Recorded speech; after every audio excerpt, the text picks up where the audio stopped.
This is a brief presentation of the mbeddr C approach, an extensible version of the C programming language optimized for embedded software development. What if you could change a language in the same way you can change programs? So here is some code which essentially tests a function. There is a function times2 at the bottom, and there is a function test multiply which checks whether multiplying 21 by 2 results in 42, and if it doesn't, we increment a counter, and the main function calls the test and then returns the number of failed test cases in order to fail the whole program if a test fails. Here is the same program written with language extensions. We have provided a new language concept for test cases which support specialized assert statements, and they automatically count the failures. And then there is a new expression, the test expression, which you can use to call one or several tests, and it returns the number of failed test cases which you can then use to return to the environment to fail the whole program. So this is a very simple example of language extensions, and of course language extensions make the program shorter and express the program's intent, the semantics, much more clearly.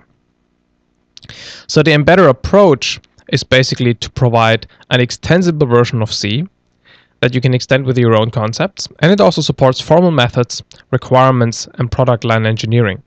And there is an IDE for everything with code completion, syntax highlighting, and as you can see at the bottom, because it's based on a projectional editor that doesn't use parsers, you can use tabular notations and very soon also graphical notations.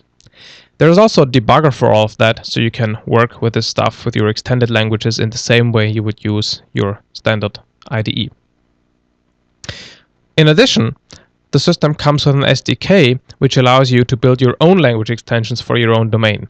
All of this is based on the JetBrains MPS open source language workbench, which is an extremely powerful foundational technology for building language extensions. So what are some of the challenges in embedded software development we address? In embedded software, abstractions should come without runtime cost. You need abstractions to write maintainable and well-structured, reusable software, but you don't want to pay at runtime with overhead. C is sometimes considered unsafe because some of its features like void pointers or casting and unions are not useful in reliable or safety-critical systems. Program annotations are required, like for example value ranges or physical units and data types. Programs should be written in a way that makes them easily analyzable with static checks and verifications. And of course, if you use low-level C, this is very hard because C is Turing complete and therefore very expensive to analyze. Many embedded systems are developed as part of product lines, so you need to be able to efficiently manage variability and also use traceability links from any arbitrary implementation artifact back to requirements. And then finally, one big problem is that because of the disparate nature of the various requirements, you typically use several tools to implement a system, and then integrating all these tools is a challenge in its own.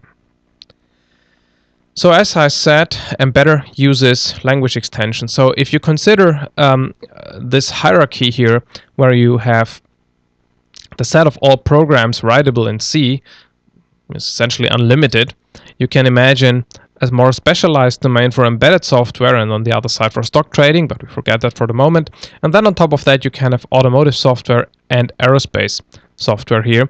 And our goal is to be able to provide specialized language extensions for all these environments. So once you've built a language extension, you can then transform that back incrementally. So if you have a C program, a module that contains a component, which is an extension of C, which then contains a state machine, then the first reduction phase could be used to reduce the state machine into a component operation that has a switch case in it that basically implements the state machine behavior. And then you reduce the component basically to a bunch of C functions. And then you compile and run. So what we have made available is basically the core of the system, which is an extensible version of C itself. Then we have defined a couple of existing standard extensions. We'll talk about them in a second. And on top of that, you can build your own extensions to make the language even more specific to your environments. It's also important to mention that these various extensions are all modular, so you can include them into your programs on as needed basis.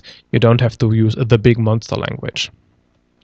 So here are some of the features we have developed so far as part of the standard extensions. First of all, in the core, there's a cleaned up version of C, which instead of using header files and implementation files has a nice module concept with the ability to export contents and program in a way that is more reminiscent of modern programming languages. But in effect, it's still C. All the expressions, all the types still C.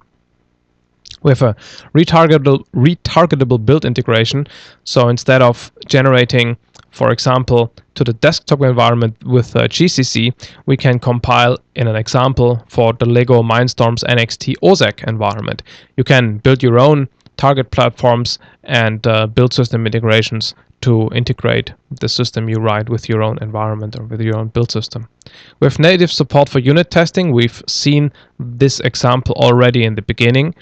And we also have support for logging. Logging is surprisingly non-trivial because some target environments don't have a console or no other means of communicating log messages. So we have a way of expressing log messages in a declarative way and then reporting these messages from points in the program. And the point is, if you disable a message, the whole infrastructure goes away, no runtime overhead at all. We have components, interfaces, contracts, and instances, and mocks and stubs for testing. So here at the top you can see a client-server interface which has two operations, heading and orient towards. It has post and preconditions as a way of enforcing the semantics to some extent of the interface. And then at the bottom you can see a component which provides this interface and invokes operations on other interfaces expressed with these required port constructs. Testing is important. In the top left, you can see a test case which uses a special construct called validate mock, which is a test-specific statement that can be used to validate mock objects or mock components. Mock components are components that specify their expectations. At the bottom, you can see two of them. They both say that they expect a total number of two calls, where the first call is to the set motor speed function, and the argument speed should be 50, and then you expect the motor stop to be called. By using instances of those mock components, you can kind of mock up your environment and then check whether your system interacts correctly with that environment. We've got state machines with in and out events, variables, and states, transitions, guards, as you would expect them. And they are verifiable. We can run model checkers on these state machines, so you can check the state machines for liveness or for undecidedness or custom properties. You can build your own properties to verify. We have requirements traceability, where, as you can see here at the top, we have a bunch of requirements, and at the bottom we have marked up the code with pointers to these requirements. You can attach such a requirements trace to any program element of any language without changing that particular language. You can also look at your program without these green labels if you prefer to work with the program that way. Finally, support for product line variability is supported by a simple version of feature models, which are basically ways of specifying the dependencies between configuration parameters. At the top you can see there are three parameters: logging, test, and value test, and they're all optional.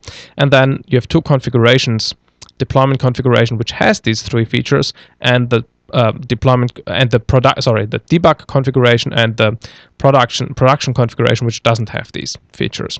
And then you can write code where you annotate program elements with dependencies on these features. For example, the message list construct has a dependency on the logging feature, and you can now, when you look at the program, you can look at the program in the debug mode, where you can now see these messages, and you can look at it in deployment mode where they are not there. And of course, you can generate and compile and build the programs in these different variants. So what's the status and availability? You can find everything about the project at http://mbeddr.com. It's developed as part of the LWAS Language Workbenches for Embedded Systems research project, supported by the German Ministry for Education and Research. The core is open source. If you go to the website, you'll find pointers to the source code. Some extensions will be open sourced later this year, and custom extensions and professional services are available from Itemis. Finally, support for graphical notations will come early 2013, as well as an integration with Eclipse. Thanks for watching. Go to mbeddr.com for details.